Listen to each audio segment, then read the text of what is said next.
విజయోత్సవం పేరు జనమే లేరు. ముఖ్యమంత్రి రేవంత్ మక్తల్ సభలో ఖాళీ కుర్చీలే. వచ్చిన కొద్ది మంది మధ్యలోనే ఇంటిదారి. ప్రజలు రాకపోవడంపై మంత్రి వాకిటి తీవ్ర నిరాశ.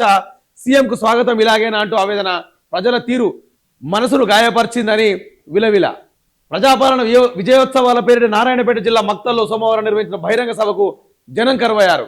ఉన్న కొద్దిమంది సీఎం రేవంత్ రెడ్డి ప్రసంగిస్తుండగానే ఇంటిదారి పట్టారు. ప్రజలు రాకపోవడంతో వేదిక మీదనే ఆవేదన వ్యక్తం చేస్తున్న మంత్రి వాకిటి శ్రీనివాస్ అని చెప్పేసి కూడా ఒక వార్త మనం ఇక్కడ చూసుకోవచ్చు. ముఖ్యమంత్రి రేవంత్ మక్తల్ సభలో ఖాళీ కుర్చీలే. వచ్చిన కొద్ది మంది మధ్యలోనే ఇంటిదారి.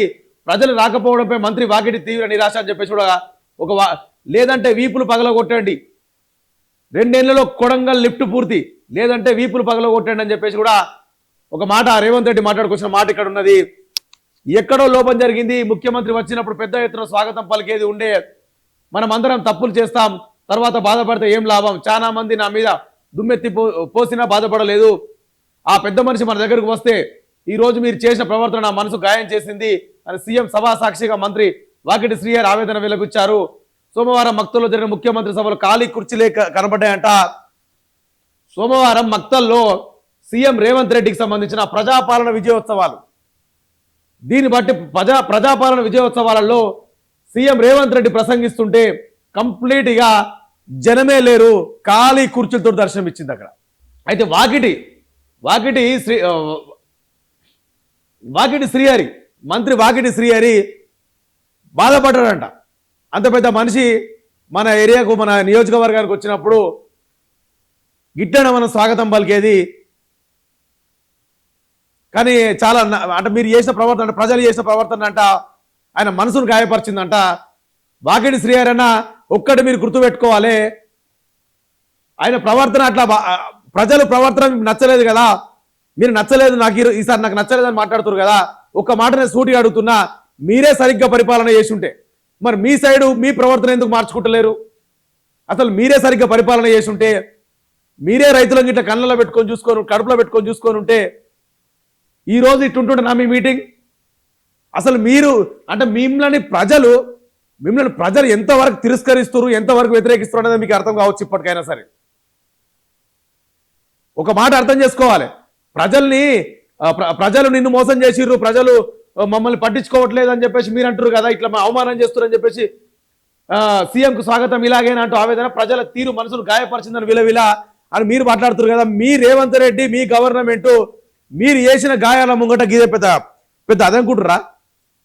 మీరు చేసిన గాయాల ముంగట ప్రజలు మరి ఇట్లే చూపించేది. ఒక సీఎం సభకే ఇంత ఘోరంగా అవమానం జరిగిందంటే అంటే ప్రజలు స్వతంగా ఆయన మాట్లాడుతూ వెళ్ళిపోతున్న దృశ్యాలు మనం ఇక్కడ చూస్తున్నాం. ఎవరికి విజయోత్సవాలు చేస్తున్నారు మీరు? ఏ రైతులకు సరిగ్గా చేసిరని, ఏ నిరుద్యోగులకు సరిగ్గా చేసిరని, తెలంగాణ రాష్ట్ర వ్యాప్తంగా తెలంగాణ ప్రజలకు ఎవరికి మంచి చేసిరని, ఏం విజయం చేకూరిందని చెప్పేసి కాంగ్రెస్ గవర్నమెంట్ వచ్చినాక తెలంగాణ రాష్ట్ర ప్రజలకు ఎటువంటి లాభాలు చేకూరినాయి, ఎటువంటి విజయాలు చేకూరినాయి అని చెప్పేసి మీరు విజయోత్సవ సభ చేస్తున్నారు. ఇప్పుడు అసలు మీరు చేసే విజయోత్సవ సభకే అర్థం లేదు. ఫస్ట్ ఆఫ్ ఆల్ అది శుద్ధ దండగా, పైసా ఖర్చు దండగా పని. అది ఎందుకు పెట్టుకురు అంటే కూడా ఇప్పుడు విజయోత్సవ సభలు కూడా ఎందుకు పెట్టుకురు? ఇక్కడ మీకు కలిసి వచ్చింది. ఎందుకంటే అన్ని ఈ సర్పంచ్ ఎలక్షన్స్ ఇప్పుడే పెట్టారు మీరు కావాలని, దాంట్లోనే చీరలు వంచీరు, మళ్ళీ దాంట్లోనే విజయోత్సవ సభలు అని చెప్పేసి మళ్ళా ప్రజలని పిచ్చోళ్ళని చేసేసి ఓట్లు దండుకుందామనే ఆలోచనే తప్ప. అంతే ఒక్కొక్కటిగా ప్రజలకి క్లారిటీగా కాంగ్రెస్ గవర్నమెంట్ వ్యతిరేకత మొదలైంది. కాంగ్రెస్ గవర్నమెంట్ను ఎప్పుడు తీసి 10 కిలోమీటర్ల లోపల పాత్ర పెడదామని చెప్పేసి తెలంగాణ రాష్ట్ర యావత్తు చూస్తుంది, కానీ సాధారణ అసెంబ్లీ ఎలక్షన్ గురించి వెయిట్ చేస్తున్నారు. ఇక్కడ ఇంకో మాట చూసుకోవచ్చు, 2 ఏళ్లలో కొడంగల్ లిఫ్ట్ పూర్తి, లేదంటే వీపులు బాగా కొట్టండి. ఒక్క మాట రేవంత్ రెడ్డి గారు మీరు ఒక మాట ఆలోచన చేయాలి. 2 ఏళ్లలో కొడంగల్ లిఫ్ట్ పూర్తి చేస్తాడంట, లేదంటే వీపులు పలగొట్టురు అని చెప్పేసి రేవంత్ రెడ్డి గారు అలాంటి దొంగ అబద్ధాలు 100కు 1000 ఆడిరు. ఇప్పటికి ఎన్నో అబద్ధాలు ఆడిరు ఆయన, 1-2 కూడా కాదు. అరే మొత్తం యాదగిరిగుట్ట నరసింహస్వామి నుంచి మొదలు పెడితే, కొమరెల్లి మల్లన్న నుంచి మొదలు పెడితే,